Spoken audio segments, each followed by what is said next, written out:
Hi, welcome to our webinar.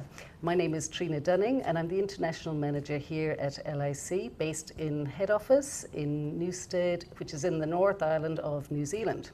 On a previous webinar, we did talk about herd improvement and what are those pillars that a farmer can use to pull to increase genetic gain. One of those pillars was around the calves that you keep and rear. So here today I have Rhiannon Handcock with me. Welcome, Rhiannon. Thank you, Trina.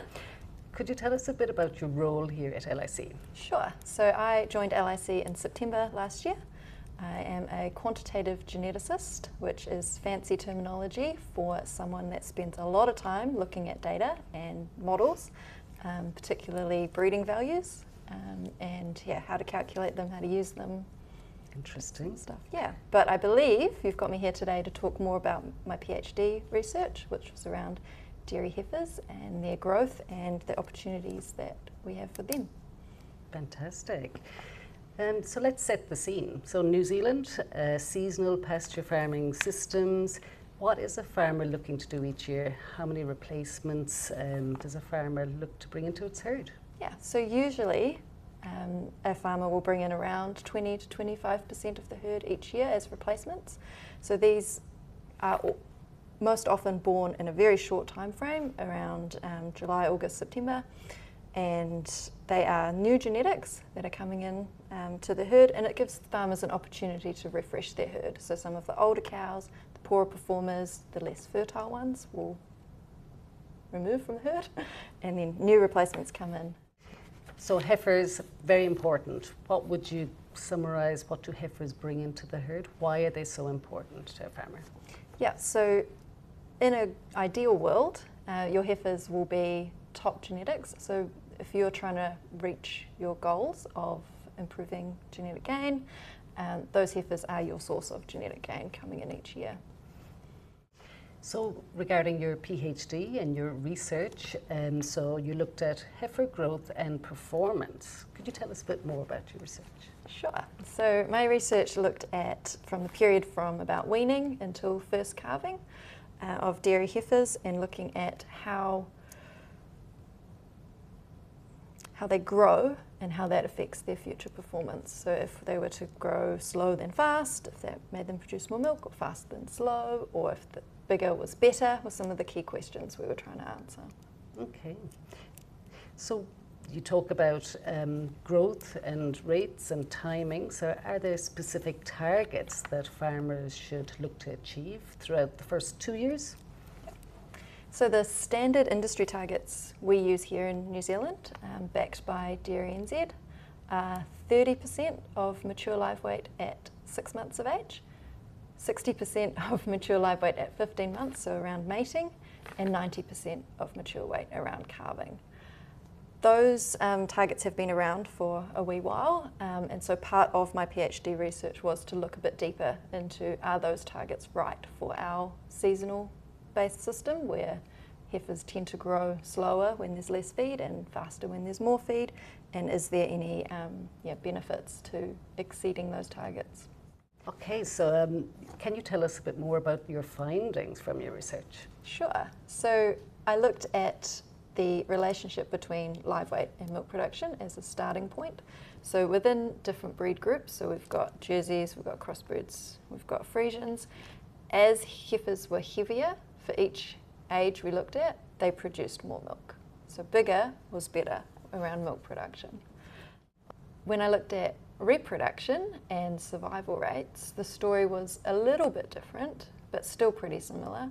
As heifers were heavier at different ages, they were more likely to survive each year in the herd and more likely to calve early in their first, second and third lactation.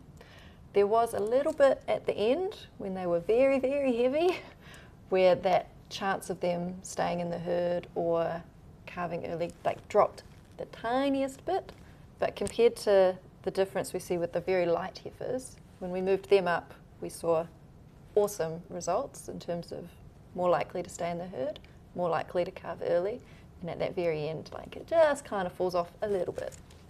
But more bang for buck with those lighter ones. So your research suggested that heavier is better, but it comes to a max. But the gains to be made are really in those lighter heifers and catching them up to the rest of the cohort. Yeah. What about later born calves? Born later in the herd, should we keep them? Do we have to rear them differently?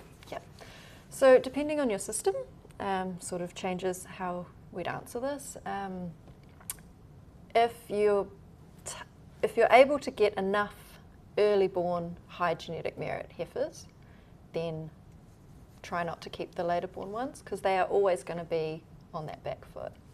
But we know that some years you just can't get enough replacements, and so you're tempted to keep them from those later born ones. So those ones, they have a lot more work that they need to do in order to get in calf early, because we want our heifers, when they come in, to calve down as quickly and early as possible. It sets them up well. So those later born ones have a lot more growing to do to get mating. So in October is normally when we mate here in New Zealand. So they've got longer time to get to the same point as those early born ones. So if you are able to split them off, give them a bit more feed earlier on in that first year, then your early born calves, that can really help. So catching those later born ones up. So you mentioned the different breeds. So a lot of our farmers around the world are crossbreeding. So when it comes to heifer target live weights, is it obviously different for different breeds? Yeah, so if we think of the differences in size of a mature cow, we know that Friesians are a lot bigger than Jerseys and crossbreds somewhere in the middle.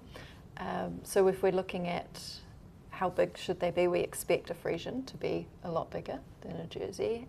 From my research, it was quite interesting. What I actually found was at a given live weight, the production was quite similar between all the different breeds. So if you had a light Friesian and a heavy Jersey that were both the same weight, they produce the same amount of milk. So farmer challenges, what would be some of the challenges that farmers would have in growing heifers? So we are in a seasonal based system, especially pasture seasonal based system. We're at the mercy of the weather and what's happening each year. So we've got droughts in the summer, we've got floods in the winter sometimes, periods of a lot of grass growth and periods of a lot of no grass growth. And so it can be very challenging to try and grow our heifers well when dealing with how much feed we have available if we're reliant on pasture. So is there any effect if there's a slow growth period for heifers at a certain time? Can they catch up? Yeah, so we actually did a little study on that as part of my PhD. So we reared, it was about 110 replacements, half of them in a linear straight line type approach, and then the other half we let grow slow over winter and then sped back up coming into mating, because we were worried that if they grow slow, does that affect them later? And what we actually found was that so long as they can get to their mating weights, so as long as there is feed available around that spring period, there were no disadvantages to them. So they produce the same amount of milk and they calved down around the same time as the ones that grew in a straight line. So if a farmer has limited feed, which year is more important, year 1 or year 2 for that heifer? Yeah.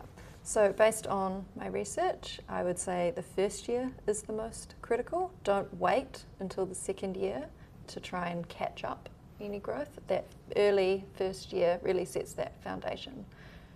From your research, is there a few key points that you'd like to share that are quite important from what you found? Yeah, sure.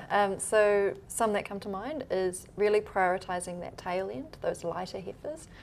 So much more bang for buck worrying about getting those lighter ones heavier than worrying about the very heavy ones. Another one will be investing in that first year, what we just talked about then. That really sets that foundation. Sending your heifers poorly grown to a grazier and hoping that they can catch you up, it's probably not the best approach. Doing what you can in that first year to set them up well is, really good. And don't be afraid to aim higher with your live weights. What I found in my PhD was that the heavier heifers did produce more milk and potentially those current targets might be a bit too low if we're trying to maximise our milk production and repro performance. So don't be worried about big heifers. It's a huge investment for a farmer to breed and rear their replacement heifers. Is there anything else that farmers should be looking out for, as well as achieving target live weights on their heifers? Yeah, so once you've got them through that awkward rearing phase, so choosing the right bulls you're mating them to, so when the first opportunity they have to calve down, an easy calving bull is a great choice. Set them up well. And then once they have calved and they're in the herd, remember they are apprentices, they're brand new, look after them.